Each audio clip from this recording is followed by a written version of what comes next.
Bon, ben c'est bon. Ça que bienvenue à l'atelier intercalaire engrais vert. Donc, on va co-animer, moi, Isabelle et Sylvie, on va co-animer l'atelier. Sylvie va vous parler d'implantation de mélange, puis moi, je vais poursuivre avec la phytoprotection.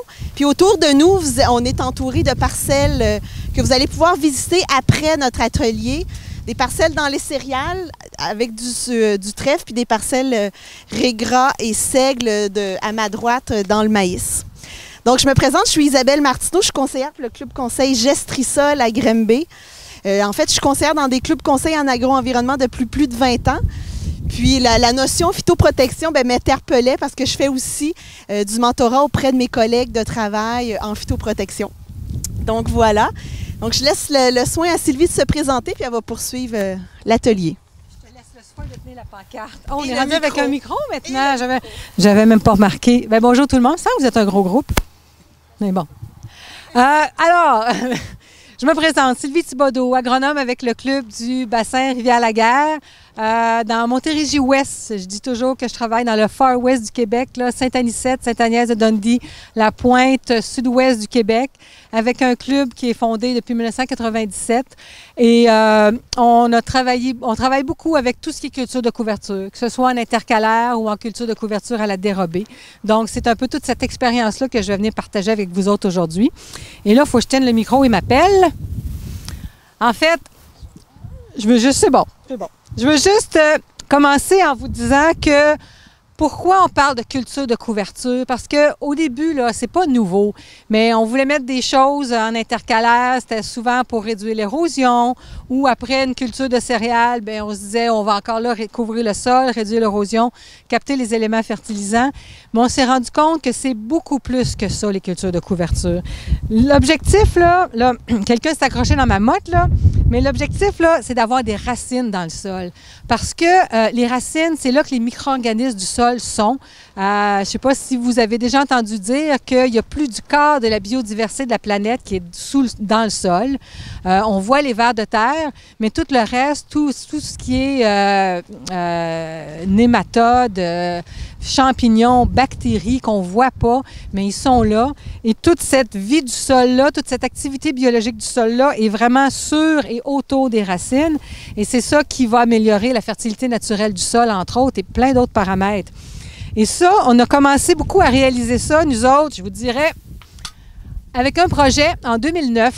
Après la récolte de blé, à ce moment-là, les producteurs faisaient beaucoup de moutarde. On voyait ça un peu partout dans les champs, de la moutarde après le blé. Des fois, on voyait un peu de radis. Mais là, on s'est dit, on va essayer d'aller un peu plus loin. Donc, on a fait un projet où vous voyez la moutarde ici, en fleurs, mais on l'a comparé avec du pois fourragé.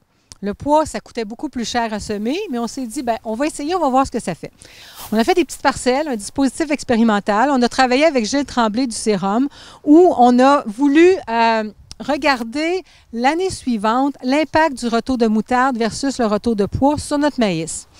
Et vous avez les résultats présentés ici en bas. Ce que vous avez la dose d'azote, où on allait de 40 kilo-hectares d'azote, qui est notre démarreur seulement, et on est monté en poste levé jusqu'à 240 kilo-hectares d'azote. Ici, vous avez notre rendement maïs. Mes petites colonnes en bleu pâle, c'est le rendement de maïs sur le retour de pois. On a trouvé que notre dose économique optimale d'azote, dans ce cas-là, était de 80 kilo-hectares d'azote et on a obtenu 14,2 tonnes de maïs. Sur le retour de moutarde, notre dose économique optimale était de 160. Ça, c'est mes colonnes en rouge. Et avec 160, on a obtenu 13,3 tonnes de maïs. Ça veut dire que sur le retour de pois, avec 80 kilo-hectares de moins d'azote, on a obtenu 900 kilos de plus de maïs. Avec ça, même si le pois coûtait 118 $ à l'hectare à semer à ce moment-là et que la moutarde coûtait 20 $ à l'hectare, si on tient compte de ça dans notre fertilisation azotée, c'était rentable de semer du pois. Puis là, vous allez me dire, ouais, mais c'est normal, le pois, c'est une légumineuse. Fait que c'est sûr que vous avez une meilleure contribution en azote. Sauf que même en montant jusqu'à 240 sur le retour de moutarde, on n'a jamais eu un aussi bon rendement qu'avec 80 sur le retour de pois. Fait qu'il y a plus que l'azote qui est impliqué. C'est à partir de là qu'on s'est dit, ouais, qu'est-ce qui se passe dans le sol? Le pois, entre autres, c'est une plante qui est très mycorhizée. qui favorise beaucoup les populations de mycorhizes qui sont déjà dans votre sol. Le mycorhize, c'est un champignon microscopique qui aide entre autres beaucoup à l'absorption de phosphore et à l'absorption de l'eau. Qu'est-ce que c'est le phénomène de mycorhize qui est impliqué dans ça? Peut-être. Mais à partir de là, moi, je vous dirais que les producteurs dans le club ont commencé beaucoup à travailler avec le pois.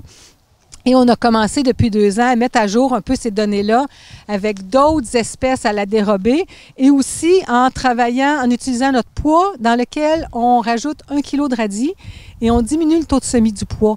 L'idée, c'est de dire que le radis, c'est une plante qui absorbe beaucoup l'azote. Fait qu'on veut que le radis aille chercher l'azote qui reste de notre céréale et qui force un peu plus notre pois à être encore plus performant. Ça réduit le coût de notre mélange et à date, les résultats préliminaires qu'on a, c'est aussi efficace, mais pour moins cher, puis avec des bénéfices aussi d'avoir le système racinaire du radis dans tout ça. Donc ça, c'est ce qui nous a beaucoup amené à se dire, OK, il faut trouver une façon de mettre des racines le plus possible dans notre sol, que ce soit, oui, à la dérobée après une céréale, mais en intercalaire dans le maïs, puis même en intercalaire dans le soya. On va voir qu'on a trouvé des choses qui fonctionnent très bien aussi. Et vous avez aussi un autre petit projet qu'on a fait ou dans du trèfle implanté dans des céréales. Et vous avez d'ailleurs ici en arrière de nous, vous pourrez voir tantôt, il y a eu du trèfle implanté dans les céréales, dans le blé. On a mesuré l'infiltration de l'eau dans le sol. Et sur le sol à nu, notre infiltration était de 0,16 mètres par jour. Le sol où on avait une repousse d'orge, on était à 1,53 mètres par jour. Et sur notre trèfle rouge implanté en même temps que l'orge, on était à 2,37 mètres par jour.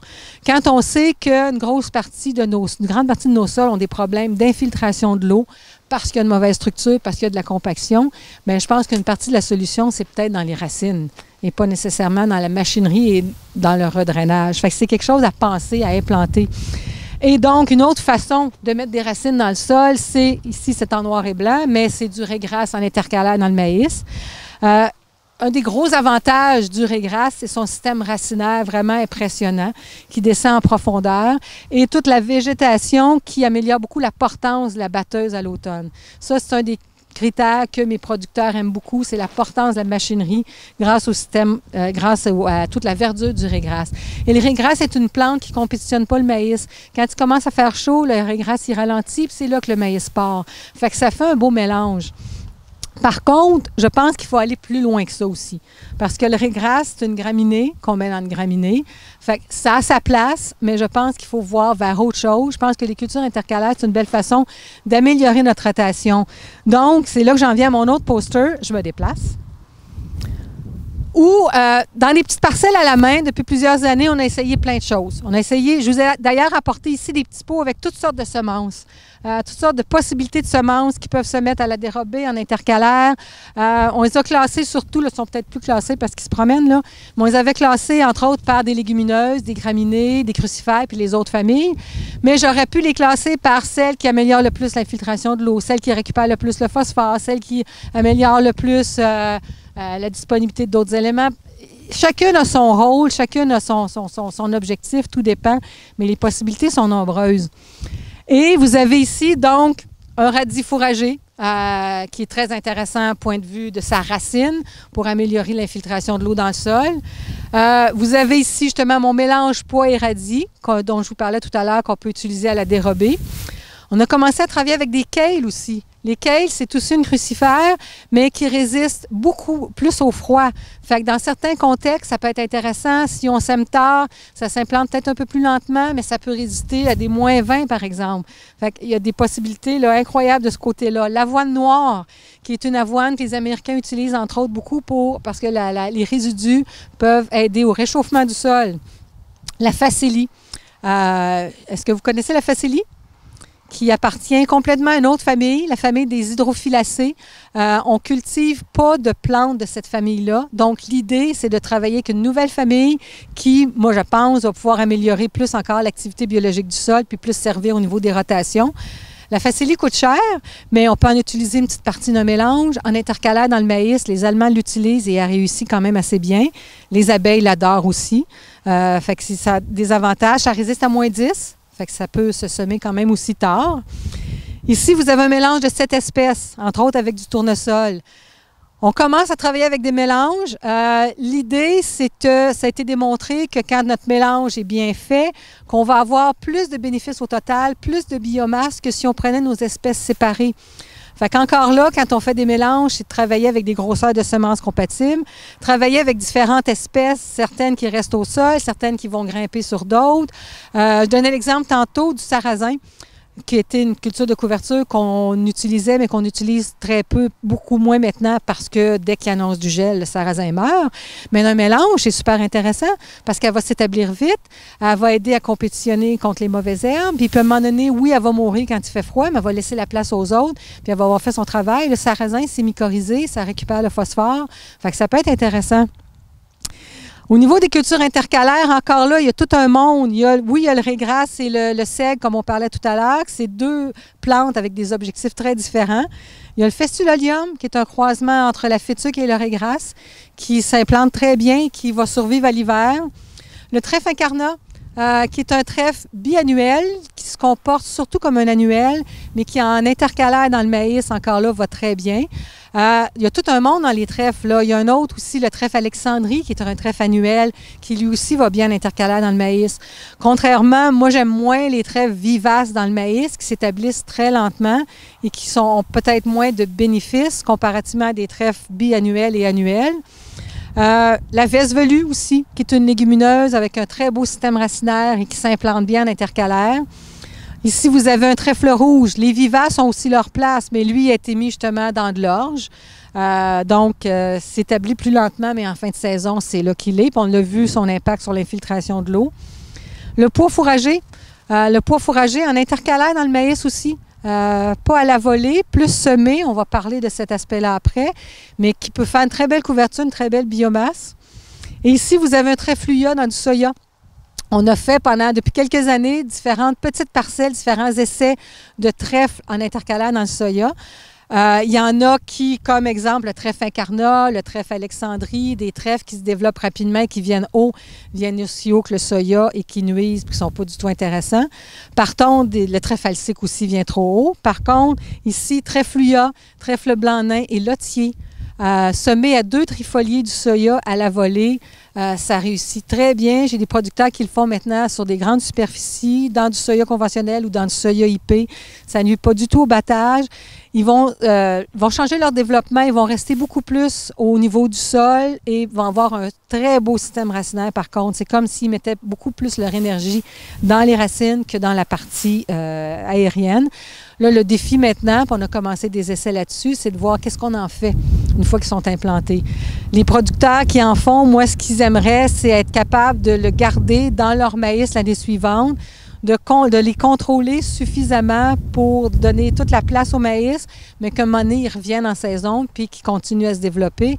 On en est là. Ça, c'est tout un défi par rapport à ça. On tourne?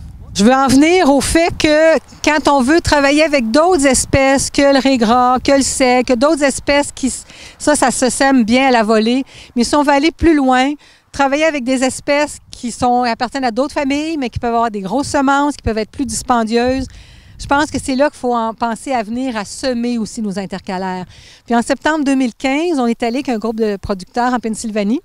On est allé, entre autres, à l'Université de Pennsylvanie où ils ont développé le Interseeder, qui est un semoir fait pour semer 3 rangs d'intercalaires par entre-rang de maïs, vraiment semé. Et avec ce semoir-là, ils font leur application d'azote et leur dernier passage, application de glyphosate. Fait qu'on est revenu de là, puis tout le monde voulait, dans l'autobus, avoir un semoir comme ça. On n'a pas pu, mais on a pris un semoir Great Plains, un semoir à céréales, à minimum till, qu'on a juste décalé les unités pour être capable, selon les entre-rangs de maïs, de semer soit 2 ou 3 rangs d'intercalaires par entre-rang de maïs. Et ça, c'est un projet qui en est à sa 2e année où on veut faire des grandes superficies. C'est un projet de démonstration. Fait qu'il y a un semoir de modifié qui roule dans la région de Saint-Hyacinthe et il y en a un autre dans la Montérégie-Ouest où on sème au moins une 20aine de fermes par année depuis l'an passé, 8-10 hectares par ferme sur des grandes surfaces. On a choisi sur la plupart des sites de semer un mélange comme ça qui est radis, régras, trèfle incarnat.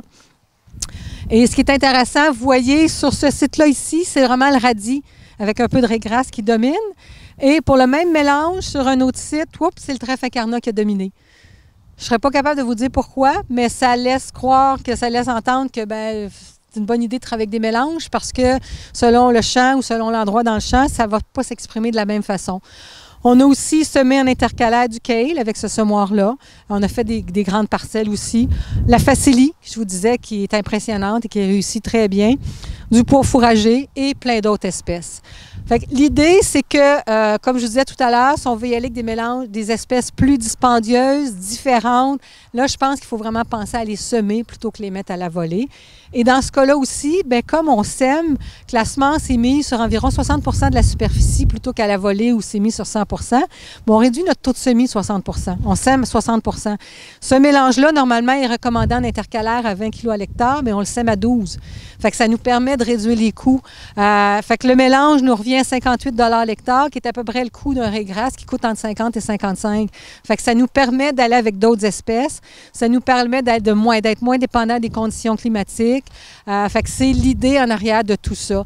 Ça n'enlève pas la place au fait que le raigrasse et le seigle, c'est des espèces très intéressantes qui peuvent se semer à la volée.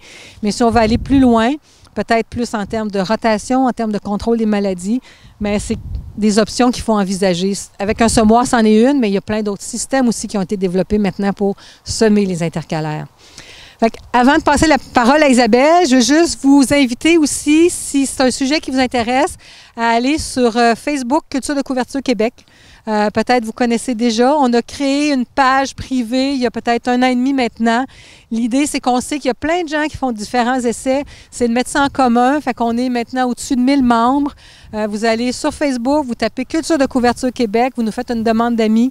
Il y a plein de producteurs qui échangent l'information. Vous allez voir passer plein de choses là-dessus. Puis je pense que c'est comme ça qu'on va avancer. Donc, je laisse la parole à Isabelle et je tiens ma pancarte. Même chose que moi, je vais vous présenter. Bien, à la fin de la journée, on ira le poster aussi sur le Facebook, donc vous allez pouvoir le voir de plus près.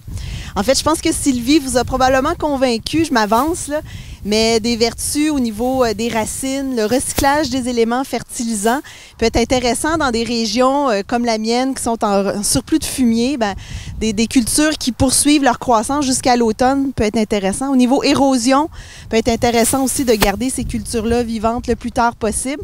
Encore là, dans des régions avec des défis d'érosion pour des cours d'eau, tout ça. Il y a même des municipalités qui financent l'implantation de cette pratique-là sur leur territoire parce qu'ils voient le bénéfice qu'il peut y avoir pour les cours d'eau qu'ils ont à gérer. Je pense à Granby, Mirabel, Saint-Eustache. C'est des villes qui ont emboîté le pas avec des programmes agricoles. Moi, je suis une fille d'opportunité. J'aime voir qu'une même pratique peut avoir toutes sortes peut ajouter encore d'autres opportunités. Bien, le volet phytosanitaire, je pense que c'est intéressant d'implanter cette pratique-là. Puis je vais essayer de vous montrer des opportunités que j'y vois. Donc, je crois que ça peut facilement compléter un programme d'herbicide. Quand je pense à un programme d'herbicide qui est strictement au glyphosate ou bien qui implique des herbicides à courte rémanence, bien d'installer une culture qui va couvrir le sol, qui va prendre un espace, va compléter le programme de désherbage plus longtemps durant l'année. Ici, intéressant, la parcelle que vous avez, on a appris qu'il n'y avait pas d'herbicide qui avait été mis dedans. Au coin là-bas, vous verrez qu'il y a une parcelle un peu témoin, qui se trouve à être le bout du champ. Vous allez voir qu'il y avait de la moutarde, il y avait quand même une bonne pression de mauvaises herbes. Un taux de semis peut-être un petit peu plus grand qu'on l'aurait fait en plein champ, mais tout de même, on voit que le régras a carrément occupé l'espace, puis on voit presque pas de mauvaises herbes dans la parcelle. Donc, vous allez le voir là, que la notion de compléter le programme d'herbicide s'exprime très bien ici. On ajoute une culture à la rotation. Pas facile d'amener un agriculteur à introduire une autre culture dans une rotation maïs, soya. Donc, de l'installer à même la culture principale, bien, c'est un avantage. Tout à l'heure, tu en as parlé un petit peu, Sylvie, là, des avantages de rotation de famille au niveau d'installation des racines. C'est certain qu'au niveau phytosanitaire, maladie des racines, ajouter exactement mélanger 2 familles, il peut y avoir des avantages. Offrir une lutte biologique contre les ravageurs du sol. Il y a des études d'Agriculture Canada qui nous montrent là, que certaines cultures comme la moutarde brune aurait un effet répulsif un peu sur les vers fils de fer. Donc, d'installer, on peut imaginer qu'il peut y avoir d'autres insectes aussi. Ce même phénomène-là peut être étudié avec d'autres cultures, d'autres insectes, mais d'installer une culture à travers une autre peut avoir un effet sur certains ravageurs. Puis là, je vous nommais notamment les ravageurs du sol comme le ver fil de fer. Réduction de maladies, bien, ça fait un lien un peu avec le fait d'ajouter une autre culture dans la culture principale aurait un effet nécessairement sur les maladies. Par contre, le défi des intercalaires ou des engrais verts, on dit que c'est de moins en moins les semoirs, c'est de moins en moins de convaincre les agriculteurs de le faire, mais c'est peut-être d'aller coordonner avec le programme d'herbicides qu'on a sur la ferme. Donc, c'est notre prochain défi, là, c'est un peu un casse-tête. Première chose, c'est qu'il n'existe pas d'homologation. On ne retrouvera pas sur une étiquette qui nous dit que le régras va résister à ce programme d'herbicide-là. Donc, il faut y aller essai-erreur, puis il faut y aller par déduction, à regarder les mauvaises herbes qui sont touchées par le programme. Puis après ça, on imagine, il n'y a pas de garantie nécessairement à offrir non plus d'offert que le produit ne va pas affecter la culture intercalaire qu'on va y faire. Je vais revenir tout à l'heure en vous montrant par contre qu'il y a beaucoup d'essais qui se font en ce moment. Puis on commence à bâtir tranquillement les produits qui pourraient très bien être mis à faible risque là, de détruire l'intercalaire qu'on veut installer. C'est certain que si je suis dans un champ qui a une grande historique de pression de mauvaises herbes, c'est peut-être pas mon champ numéro 1 à choisir.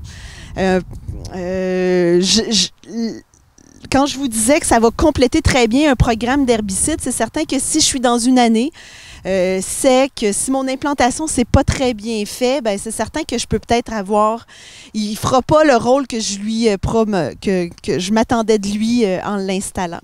Donc c'est peut-être pas les premiers champs à choisir. Même chose si j'ai une historique de mauvaises herbes résistantes à certains pesticides qui va peut-être m'obliger durant la saison à aller faire un deuxième traitement. Encore là, c'est peut-être pas le champ à choisir à mettre un intercalaire. Là. Je vais tout simplement, probablement avoir à aller le détruire. Ensuite, coordonner les dates de semis avec les herbicides. Un peu la même chose que lorsque je viens le temps de faire ma rotation de culture, puis je regarde mes programmes que j'avais d'herbicides, comme des tableaux comme ici dans le guide au MAFRA. J'ai à y penser. Même chose avec mes dates de semis d'intercalaire ou mes dates de semis de fin de saison, de blé d'automne, j'ai à y penser aussi. Donc, il faut avoir cette donnée-là en tête puis bien documenter notre pratique. Le choix des herbicides et les mélanges, comme Sylvie nous montrait, comme ça, peut être un assez bon casse-tête aussi. Si j'ai juste une graminée à aller gérer, c'est facile de penser que je peux aller vers un herbicide à feuilles larges ou tout ça. Mais lorsque vient le temps d'imaginer un mélange avec un mélange d'intercalaire aussi complexe que celui-là, c'est certain que peut-être que le glyphosate va être ma première option, l'option nécessairement la plus simple qui va s'offrir à moi. Finalement, ravageur du sol, autant tout à l'heure je vous en parlais comme une des opportunités, autant ça reste qu'un défi aussi. On connaît que certains ravageurs, comme le ver fil de fer ou ver gris-noir, vont bien aimer les graminées. Donc, si j'installe un intercalaire de graminées, il faut que j'aille à l'œil quand même, voir, à regarder peut-être les sols qui sont les plus à risque. Il existe une clé décisionnelle qui va être développée par le sérum qui s'en vient. On peut faire du dépistage. Donc, encore là, on choisit les champs peut-être les moins à risque. J'ajouterais peut-être des conseils en phytosanitaire, considérant les défis que je vous ai donnés. Je pense qu'on peut se mettre les chances de notre côté de différentes façons assez simples. La technique de faire un faux semis, écoute, on le faisait du temps où on voulait réduire un peu nos applications d'herbicides, où on voulait des fois peut-être enlever un herbicide, exemple le graminé dans notre mélange, parce que dans du temps où on n'avait pas le glyphosate comme outil de travail, le faux semis, c'est tout simplement d'aller initier une germination des mauvaises herbes tôt au printemps. On le répète aux 3 à 7 jours selon la germination. L'idée, c'est d'enlever une première pression de mauvaises herbes. Moi, j'ai à l'œil beaucoup les graminées. Je trouve qu'ils sont de plus en plus présentes dans nos champs. Donc, ça peut être relativement facile à faire. Selon la météo, c'est certain. De combiner... Oui, mais quand je veux dire facile, je vais vous montrer une photo tout à l'heure après. Tu sais, on peut ressortir la herse à package, on peut utiliser des outils que vous avez à la ferme pour faire cette pratique-là. On ouvre un champ, on ouvre 2 champs au lieu d'en ouvrir un, puis ça fait déjà un faux semis. Je parlais d'opportunité tout à l'heure. Le meilleur moment pour installer l'intercalaire, c'est le même meilleur moment pour appliquer l'azote que pour aussi sarcler. Donc, c'est intéressant de combiner toutes ces opérations-là. Les agriculteurs s'installent, commencent homemade, puis après ça s'équipent d'équipements. Le semoir Gandhi, ici, il y en a un derrière. Je ne peux pas tellement le nommer, mais là-bas, il y a un semoir APV aussi. Donc, qui peuvent s'installer sur des sarcleurs. Il y a des compagnies privées qui s'installent aussi puis qui offrent localement l'opportunité d'appliquer le 32 et de semer en même temps des intercalaires. Donc, c'est intéressant de pouvoir utiliser ce service-là à défaut d'avoir l'équipement. Finalement, c'est intéressant peut-être d'y penser aussi l'automne d'avant, faire du désherbage d'automne. Peut être intéressant à détruire toutes les mauvaises herbes vivaces. On pense au pissenlit, tout ça, puis peut-être nous enlever cette pression-là ou ce défi-là de moins quand va venir le temps de choisir notre herbicide au printemps pour installer notre culture. Donc, je vais poursuivre en vous montrant. Puis comme je vous dis, tout ça va être disponible sur le Facebook. Donc ici, je vous disais qu'il existe des recherches qui se font, des essais qui se font dans des intercalaires de raigrats, de trèfle et de radis, dans des cultures de maïs et de soya. On pense à l'OMAFRA, on pense à l'Université Laval. Je pense que BASF fait beaucoup aussi d'essais là-dessus. Donc ici, c'est tout simplement un tableau qui résume les essais les plus récents qu'on a sous la main. Puis on teste à savoir des herbicides en prélevé, des herbicides en post-levé, selon la dose. Quels effets elles ont sur la culture de raigrats, de trèfle et de radis. En fait, on regarde leur taux de mortalité, de 0 à 10, 10 étant complètement mort. C'est certain qu'un programme, comme je vous disais tout à l'heure, glyphosate, c'est certain que tous les herbicides de contact, il n'y a pas de problème. Ici, je vous montrais, c'est le faux semis fait justement avec une herse à package, là. Une photo on avait même monté sur un frame hydraulique pour être capable de changer d'un champ. Puis ça, c'est dans du maïs déjà semé.